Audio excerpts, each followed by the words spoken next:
Antes de empezar, de verdad, quiero dejarte una imagen en la cabeza para que la lleves contigo mientras te cuento todo lo demás. Una mujer joven, de 33 años, llega escoltada a una cárcel de mujeres de Santiago. Llega gritando, llorando, jurando que es inocente frente a quien quiera escucharla. Y minutos después, sola ya en su celda, se sienta en el suelo, cruza las piernas, cierra los ojos y se pone a meditar, como si de lo que acababa de pasar en el pasillo hubiera existido. ¿Quién llega así a la cárcel? ¿Qué tuvo que pasarle antes, mucho antes de esa noche, para que su cuerpo aprendiera a moverse entre el grito desesperado y la calma absoluta, sin casi nada en el medio? Esa mujer se llama Natalia Guerra Jequier, y para entender cómo llegó hasta ahí tenemos que devolvernos varios años atrás, a un caserío entre cerros donde nadie preguntaba nada de lo que pasaba de puertas adentro. Así que siéntate conmigo un rato, porque esta historia que te voy a contar, te la voy a contar como si estuviéramos en un café, despacio, porque son de esas cosas que no se pueden escuchar cuando uno realmente tiene prisa, revisando, por ejemplo, el teléfono. Tiene niebla, tiene un bosque y tiene una mujer que casi, si te la cruzas hoy por la calle, jamás la reconocerías. Bienvenidos a la mente del abismo.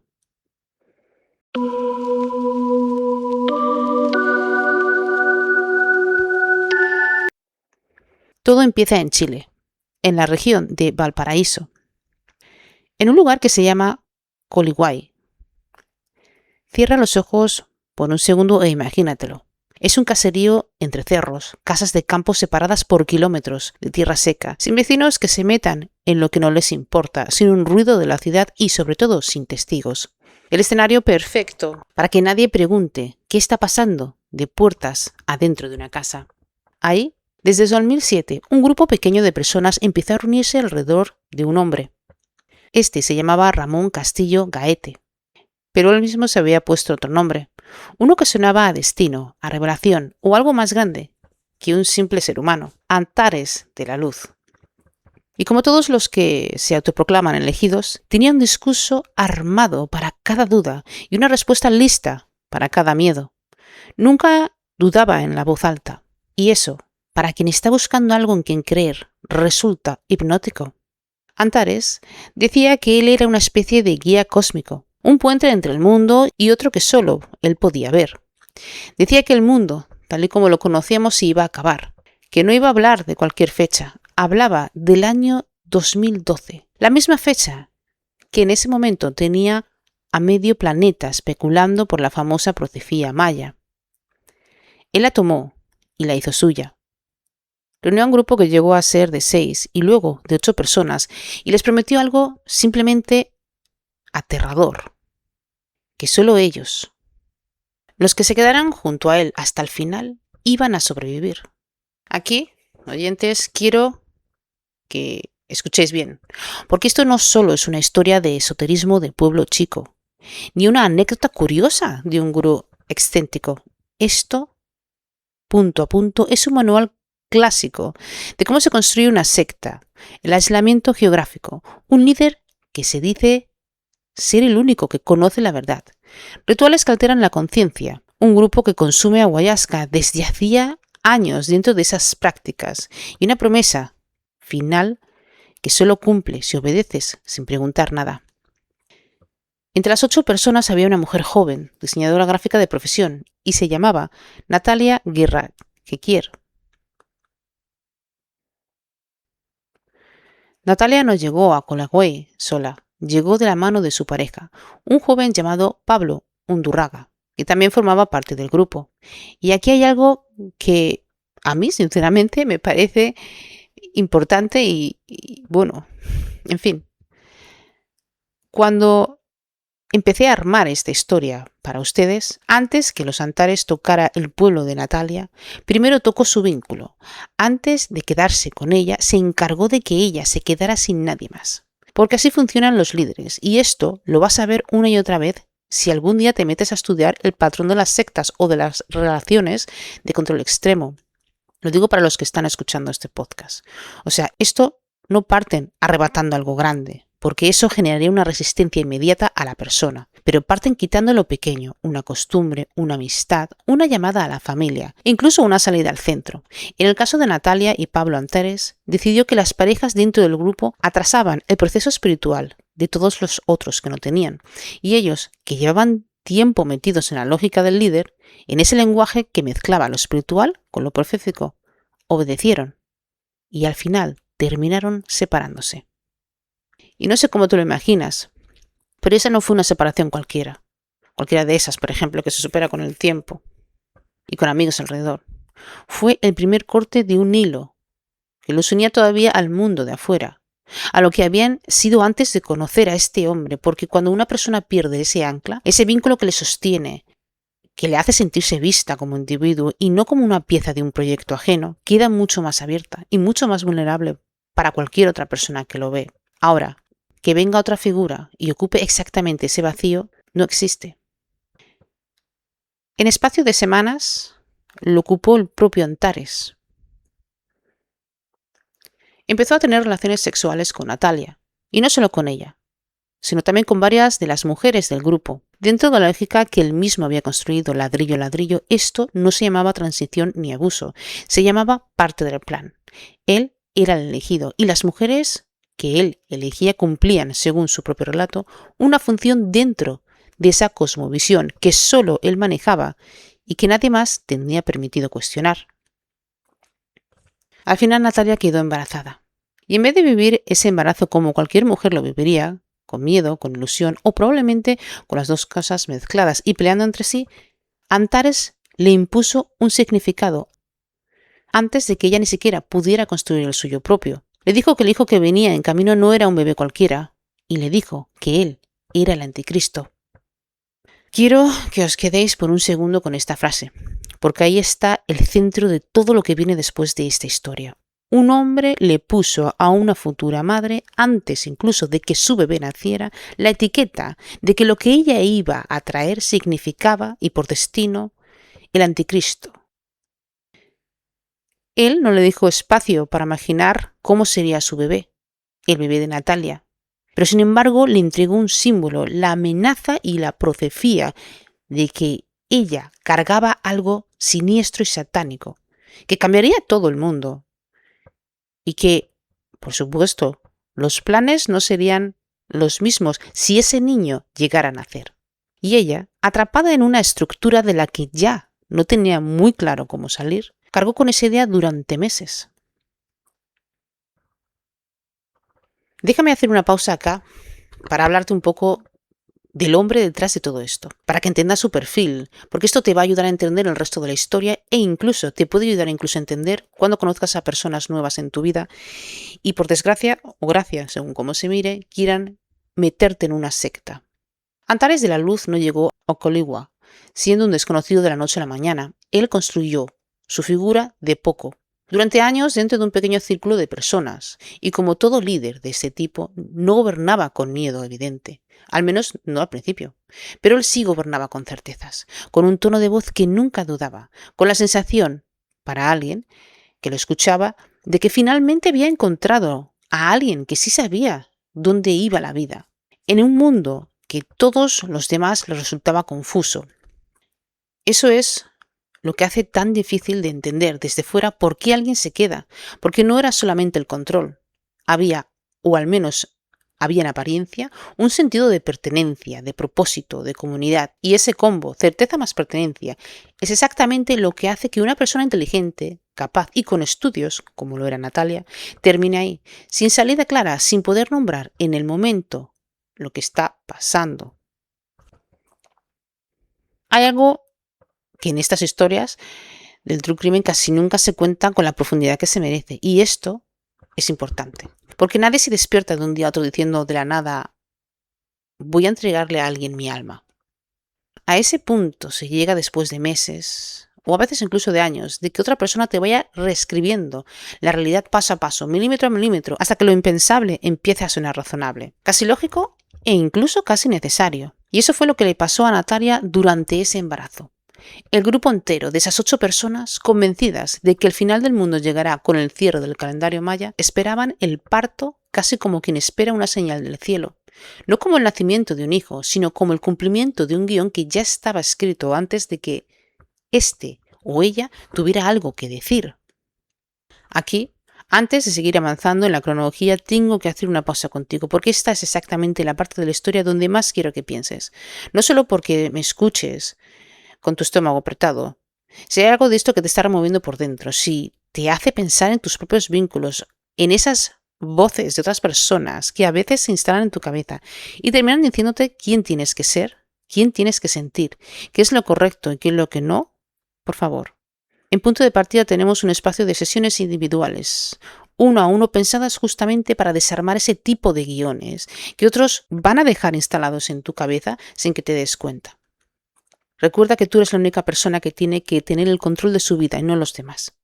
En la descripción os dejaré el link. Sigamos. Antes de llegar a la noche que le da nombre a este capítulo, hay un momento previo que necesitas conocer, porque explica cómo se fue armando todo pieza a pieza hasta llegar a lo irreversible. En medio de uno de esos rituales de ayahuasca, Antares aseguró tener una revelación, y él dijo que Natalia debería entregarse a él como su pareja. No fue una propuesta, fue una orden disfrazada de mensaje cósmico, y quienes desobedecían esas relaciones dentro del grupo, según se supo después, enfrentaban maltrato físico como castigo. El miedo, entonces, no era un accesorio de esta historia, era el cemento que sostenía toda la estructura de esta. El 23 de noviembre de 2012, en una clínica de Viñamar, nació el hijo de Natalia Guerra y Ramón Castillo Gaete. Le pusieron un nombre que hoy, sabiendo cómo termina esto, se siente como una herida abierta, porque le llamaron Jesús Guerra. El bebé tenía apenas 2 días de vida cuando el grupo llevó a cabo lo que ellos entendían como un ritual, en un sector rural de Coligua, dentro de la comuna Quilpe. No voy a construir esa parte con más morbo del que la historia ya carga en sí sola, porque no se trata de eso. Y tú y yo sabemos que el dolor real de un hecho así no necesita adornos. Se trata de que entiendas la magnitud de lo que pasó. Un recién nacido, de solo 2 días de vida, fue asesinado por Ramón Castillo Gaete, con la presencia y participación de los demás miembros de la secta. Un bebé convertido, por el delirio de un adulto que se creía tocado por lo divino, en el chivo expiatorio de una profecía que nunca se iba a cumplir. Porque el mundo, como sabemos, no acabó en el 2012. Meses después, otros 2 integrantes del grupo recibieron la orden de ocultar los restos, ya carbonizados, junto al arma usada de esa noche. Volvieron al mismo terreno de Coligua para esconder la evidencia, mientras el resto del círculo seguía guardando el secreto como si nada hubiera pasado. Antares de la Luz fue identificado como el autor material del crimen y Natalia, la madre, terminó imputada por permitir y participar en la muerte de su propio hijo. El delito, por el que después la juzgarían, tiene un nombre técnico y bastante frío que jamás logra explicar del todo lo que hay detrás de un caso así. Parecidio. Durante un tiempo, la existencia de la secta de Coligua y lo que le había pasado a ese bebé se mantuvo fuera del radar del público, guardado dentro de ese círculo cerrado de 8 personas que compartían el mismo secreto. Pero las estructuras como esta, tarde o temprano, se resquebrajan desde adentro. Alguien habla, alguien se asusta, algo se filtra hacia afuera, y cuando el caso finalmente salió a la luz, conmocionó a Chile entero, de norte a sur. La policía identificó a los 8 integrantes del grupo, uno por uno. Uno de ellos, Pablo Undurraga, el mismo joven que había sido la pareja de Natalia antes de que Antares les obligara a separarse, terminó declarado culpable de homicidio calificado, condenado a 5 años de presidio menor en su grado máximo. Pero cuando la policía fue a buscar a Natalia Guerra, ella ya no estaba. ¿Y Antares de la Luz? Bueno, pues él nunca llegó a sentarse enfrente del juez. Huyó de Chile y se refugió en Cusco, Perú, donde intentó pasar desapercibido, con la barba recortada y la cabeza rasurada, mintiendo sobre su origen a quien se cruzara con él. Se convirtió en un prófugo más buscado de esa época, en 2 países a la vez, pero el 1 de mayo del 2013 fue encontrado sin vida, en una casa abandonada. Se había quitado la vida. El hombre que decía que era elegido para sobrevivir el fin del mundo no alcanzó ni siquiera a cumplir ni un solo día de cárcel. Aquí hay algo más que quiero que sepas, porque le da otra capa a todo esto. Cuando la justicia chilena evaluó a los demás integrantes del grupo, no reconoció ninguna exminente ni atenuante por enajenación mental, ni por lo que se llamó medio insuperable, causado por el líder. Es decir, el sistema judicial decidió que más allá del control psicológico que Antares ejercía, cada persona conservaba, por supuesto, la responsabilidad penal de sus propios actos. Y esto es una decisión legal y también es si lo pensamos en calma. Porque, quiero decir, hay una pregunta abierta sobre dónde se termina la manipulación y dónde empieza la decisión propia. Algo que ni el derecho ni la psicología han terminado de resolver del todo. O sea, si estas personas sabían perfectamente lo que hacían. Estas personas identificaban perfectamente sus acciones, pero aún así decidieron seguir hacia adelante. Piénsalo por un momento. 7 integrantes de una secta terminaron identificados y ubicados, puestos de frente a la justicia, y una, justo la madre del niño, la persona que uno pensaría más marcada por lo ocurrido y más vigilada, la más buscada, logró desaparecer del mapa antes de que llegaran a tocar su puerta. Un mapa en el cual ella en todo momento sabía lo que hacía. Según reconstruyó después la Brigada de Investigaciones Policiales Especiales, la BIP, de la PDI, Natalia pasó los siguientes años cambiándose de domicilio constantemente. El jefe de esa brigada, el comisario Juan Pablo Pardo, lo describió con una frase que se te queda pegada, que ella se mantenía oculta dentro de su propia casa, que ni siquiera salía a comprar. Imagínatela por un segundo, de verdad, detente, imagínatela, una joven viviendo de puertas adentro, sin rutina, sin rostro público, sin poder, ni ir al almacén de las esquinas, sabiendo en el fondo que en cualquier momento la iban a encontrar. Y mientras ella estaba prófuga, escondida, la justicia siguió su curso, sin esperarla. En 2017, Natalia Guerra fue condenada, sin estar presente en la sala, 5 años de presidio menor en su grado máximo por un delito de parricidio, sin derecho a pena alternativa, es decir, la sentencia ya estaba firmada y esperando antes de que la encontraran. Solo faltaba que el destino, o más bien la policía, la alcanzara, y la alcanzó 2 años después de esa condena. Fue un descuido, uno de esos pequeños que terminan definiendo una cacería de años. La investigación llegó hasta Caldera de Tango, a una de las viviendas donde Natalia había vivido escondida en algún momento de su vida, y ahí quedaron documentos con su nombre. Ese hilo, ese papel olvidado, llevó a los investigadores hasta la parcela en el sector Las Perdices, en la comuna de la isla de Maipo. Y ahí, tras 2 años completos prófuga de la justicia personal de la PDE, logró finalmente su detención. 2 años. Piénsalo, en días, en noches, en cada vez que tuvo que cambiarse de casa, cada vez que escuchó el auto frenar cerca y probablemente se le detuvo el corazón. 2 años viviendo con la convicción de que tarde o temprano ese momento iba a llegar, y llegó, no por un operativo espectacular, sino por algo tan simple y tan humano como unos papeles olvidados en una casa que ya no era segura. Lo que pasó después es una de las escenas más fuertes de todo este caso, porque muestra algo muy humano y a la vez muy incómodo de mirar al frente. Gendarmería la trasladó al Centro de Orientación Femenino de San Joaquín, la cárcel de mujeres en Santiago, un lugar vigilado por un circuito cerrado de cámaras, para que ahí cumpliera con la condena que ya la esperaba desde el 2017. Cuando Natalia llegó, no llegó en silencio, pues al contrario, ella llegó alterada. Llegó llorando, gritando contra el sistema. Se declaraba inocente frente a quien quisiera escucharla y apuntaba con todo lo que le quedaba de voz hacia el mismo lugar de siempre, hacia Antares de la Luz, a quien acusaba de ser el verdadero autor intelectual de lo que había pasado esa noche en Coligüey. Pero después de ingresar a su celda, algo cambió por completo, porque ésta se sentó en el piso, cruzó las piernas y se puso a meditar. No te voy a decir lo que significa exactamente este gesto, porque realmente pues no lo sé, y honestamente no creo que nadie más que ella realmente lo sepa, así que no podemos decir. Pero lo que sí puedo decir es que esa imagen se queda dando vueltas mucho después de conocer el caso, porque esa mujer es la misma mujer que hace unos minutos gritaba su inocencia, a todo pulmón además, enfrente de las cámaras y de los funcionarios, buscando apenas un instante después, para una calma, para una quietud entrenada, que probablemente la había acompañado durante años dentro de esa secta. Dentro de San Joaquín, Natalia estuvo aislada del resto de la población penal.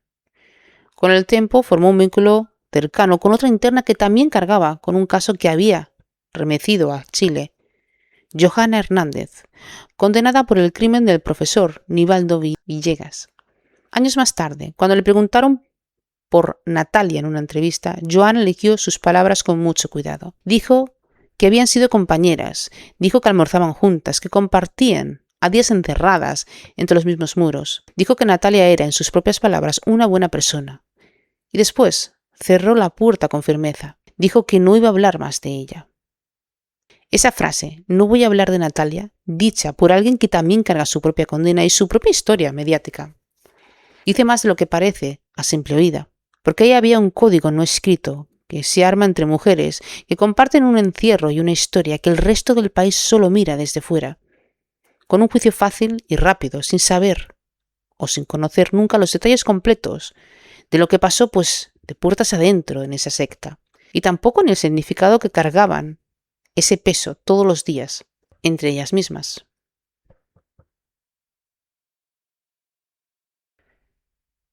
Ya en mayo del 2021, la Corte de Apelaciones de San Miguel tomó una decisión que volvió a poner a nombre de Natalia Guerra en la prensa chilena después de un tiempo de silencio.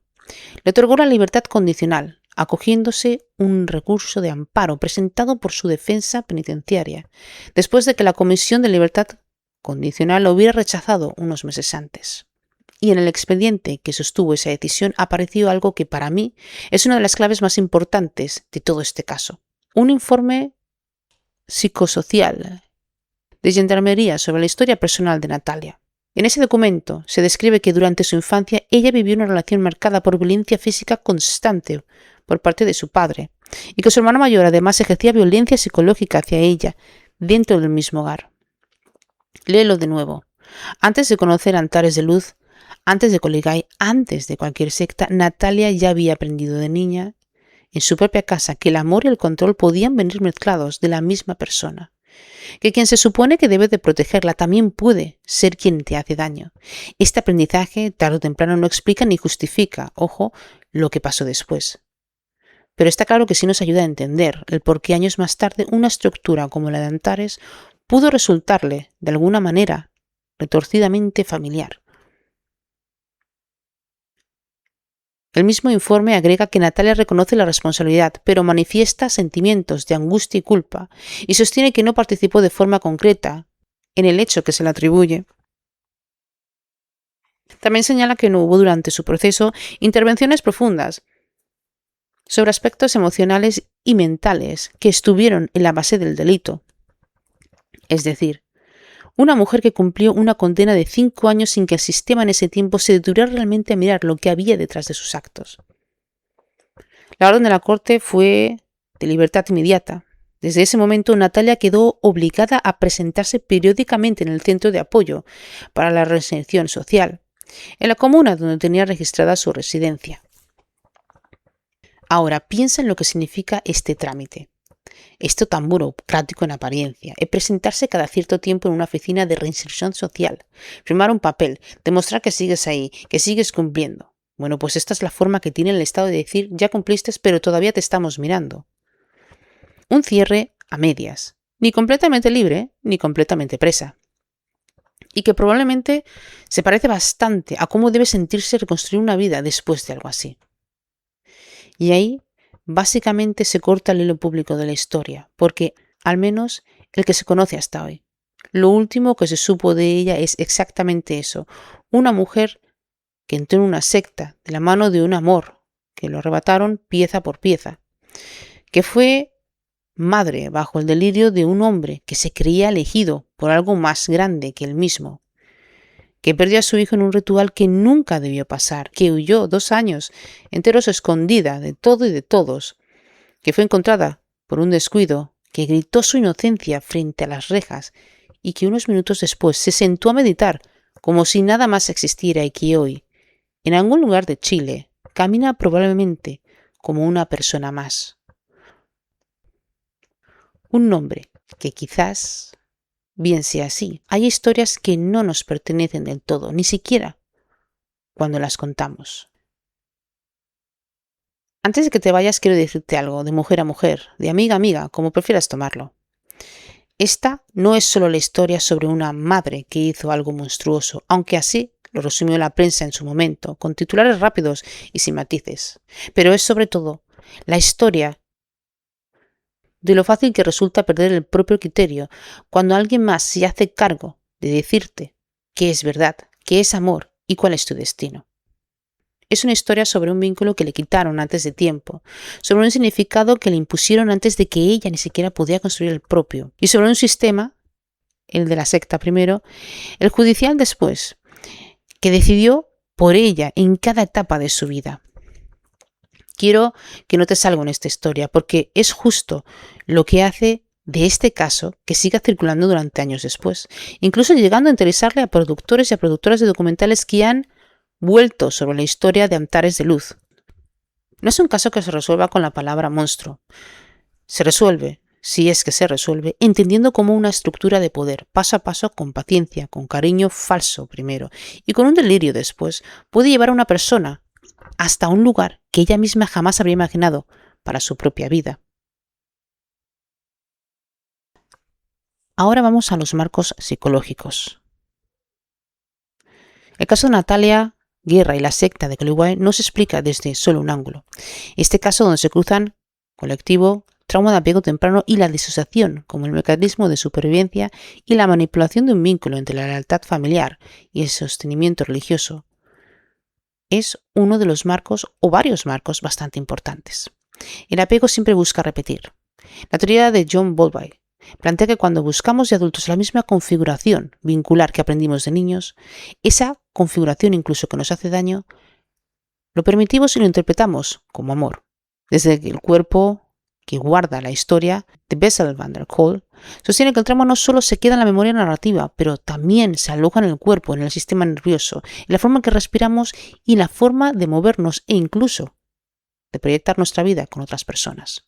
Desde Stephen Porges con su teoría polivagal y la respuesta de la sumisión. Dentro de la secta de Coligüe, la desobediencia a las revelaciones de Antares traía consigo un maltrato físico que, según se supo tras la investigación, había mucha violencia. Porges, con su teoría polivagal, describe cómo el sistema nervioso autónomo no pudo responder con la lucha o la huida, pero también sobre el colapso y la inmovilización. La sombra de Carl Jung.